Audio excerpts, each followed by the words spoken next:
Selamat berjumpa kembali dalam layanan audio Sahabat Seperjalanan. Hari ini adalah hari Kamis 16 Mei 2024. Tema renungan saat teduh kita dengan judul Dalam Kandungan Kasih-Nya. Firman Tuhan terambil dalam Mazmur 22 ayat yang ke-10 sampai dengan ke-12.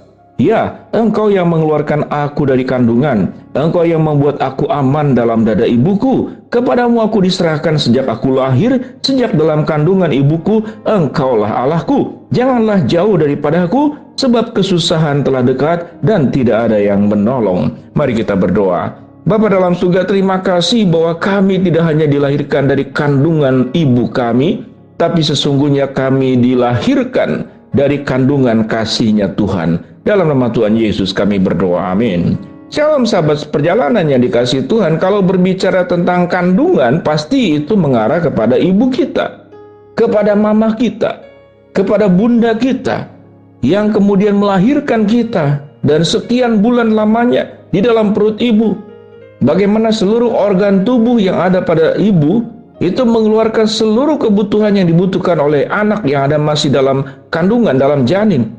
Dari proses hari ke hari, minggu ke minggu, masih belum berbentuk, masih janin kecil, sampai kemudian terbentuk sempurna, lengkap seluruh organ tubuh, dan sampai kepada waktunya kemudian terlahirlah seorang manusia ke dalam dunia ini. Dan setiap kita sahabat seperjalanan melewati proses yang sama. Dan kita tahu dengan jelas, perjuangan melahirkan seorang anak itu berbicara tentang hidup dan mati. Mungkin saat sekarang dengan teknologi kedokteran yang sangat canggih, maka persentase kematian ibu dan anak pada proses melahirkan semakin kecil. Tetapi di zaman terdahulu itu betul-betul meregang nyawa. Itu yang namanya bertaruh nyawa melahirkan itu bukan isapan jempol. Itu sesuatu yang fakta terjadi dan nyata. Seorang ibu tahu dengan jelas, para wanita tahu dengan jelas, baik yang sudah melahirkan maupun yang belum melahirkan, yang masih belum menikah, tahu dengan jelas bahwa proses melahirkan itu proses yang menyakitkan. Proses melahirkan itu proses pertaruhan nyawa, baik buat ibunya maupun buat anaknya. Dalam sebuah kasus, seorang dokter mengatakan anak ibu itu cuma ada dua pilihan. Kalau anaknya diselamatkan, makanya ibunya meninggal. Kalau ibunya diselamatkan, maka anaknya meninggal.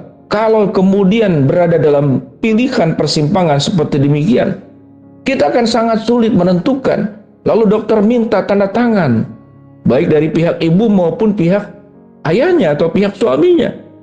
Akan sulit mengambil sebuah keputusan. Namun, dari kasih seorang ibu, biasanya seorang ibu mungkin akan membiarkan dirinya kalau kemudian memang anak itu ada yang bisa mengurus. Apapun akan diberikan. Dan kalau kita melihat tentang bagaimana Allah mengasihi, Allah memang tidak mengandung secara fisik. Tapi tatkala kita membaca di dalam Yohanes pasal 3, itu dikatakan dengan jelas bahwa kita harus dilahirkan kembali di dalam roh. Apa yang dilahirkan dari daging, itu dari daging. Tetapi apa yang dilahirkan roh adalah dari roh. Bahwa Allah di dalam Kristus Yesus melahirbarukan kita. Untuk melahirbarukan kita, Yesus mengalami proses bahaya, yaitu kematian. Kematian di kayu salib. Kalau di dalam proses seperti itu, Tuhan sudah bertaruh nyawa mau mati untuk kita. Maka apa yang dicatat di dalam Mazmur 22, sebuah doa yang disampaikan oleh Daud. Ayat 1 dikatakan, untuk pemimpin biduan, menurut lagu rusa di kala fajar, Mazmur Daud. Allahku, Allahku, mengapa engkau meninggalkan aku? Aku berseru tetapi engkau tetap jauh dan tidak menolong aku. Allahku, aku berseru-seru pada waktu siang tetapi engkau tidak menjawab, dan pada waktu malam tapi tidak juga aku tenang. Ini adalah sebuah persepsi, sebuah kesimpulan yang diambil oleh Daud sendiri. Tetapi sesungguhnya tidak demikian. Pada ayat-ayat berikut dikatakan Daud berdoa dengan kalimat sebagaimana dibacakan tadi. Ayat ke-10, ya Engkau Tuhan yang mengeluarkan aku dari kandungan, Engkau yang membuat aku aman pada dada ibuku. Kepadamu aku diserahkan sejak aku tak lahir, sejak dalam kandungan ibuku, Engkaulah Allahku. Janganlah jauh daripadaku, sebab kesusahan telah dekat dan tidak ada yang menolong.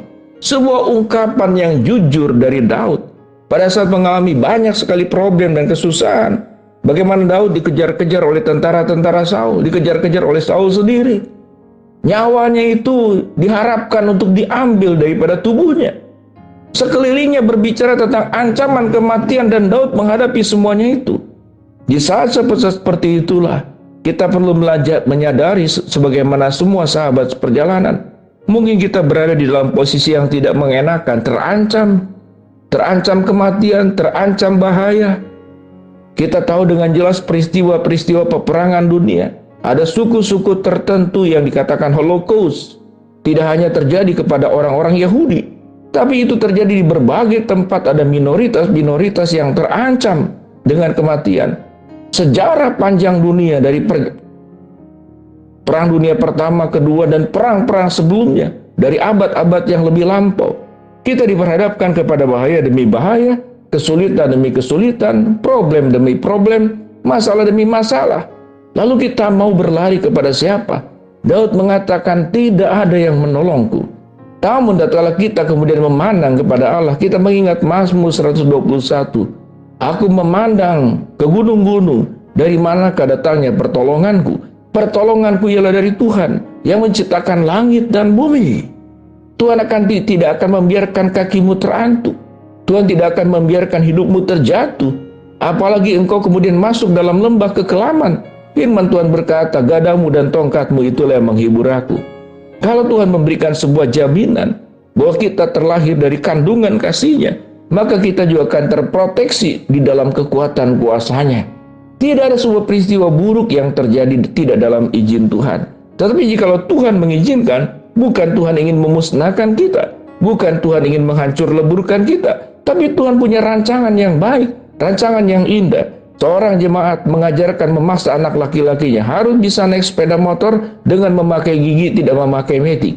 Tujuannya apa? Supaya anak punya perlengkapan keterampilan yang cukup. Di saat-saat genting, dia harus memakai keterampilan yang ada pada dirinya.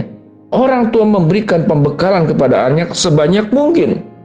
Dan Tuhan pun memberikan pembekalan, pengalaman-pengalaman, sekalipun melewati masa-masa yang sulit dan buruk. Tapi percayalah, sewaktu kita sudah melaluinya, ada iman yang naik kelas, ada keterampilan yang kita kuasai lebih baru, ada kesanggupan-kesanggupan baru yang membuat kita semakin kuat. Karena kita sudah terbiasa melewati kesulitan, Tuhan memberikan kekuatan. Tidak perlu bersungut-sungut, mungkin mengeluh iya, tetapi tidak perlu juga menyalahkan Tuhan.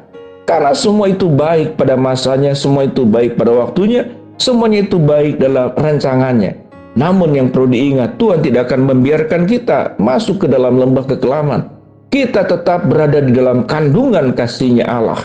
Tuhan akan memproteksi kita, Tuhan akan membela kita, Tuhan akan melindungi kita, Tuhan akan menjamin kita. Dan firman Tuhan berkata, aku sekali-kali tidak akan meninggalkan engkau, dan aku sekali-kali tidak akan membiarkan engkau. Kenapa? Karena kita ada di dalam kandungan kasih-Nya Allah. Allah membelamu, Allah menolongmu, Allah menyertaimu. Allah yang maha sempurna akan membuat hal-hal yang tidak sempurna itu menjadi sempurna di tangannya. Berserah, percaya kepada Tuhan. Seluruh waktu hidupmu, Tuhan yang menjaga. Mari kita berdoa. Bapa dalam surga, terima kasih buat kebenaran firman Allah yang kami pelajari. Hamba-Mu berdoa buat sahabat perjalanan yang sakit, Tuhan jamah sembuhkan. Sahabat perjalanan yang sedang menghadapi masalah, Tuhan bukakan jalan. Sahabat perjalanan yang sedang berdoa mengharapkan sesuatu, Tuhan kabulkan dengan cara dan waktunya Tuhan. Di dalam nama Tuhan Yesus kami berdoa. Amin. Shalom, Tuhan memberkati kita semua.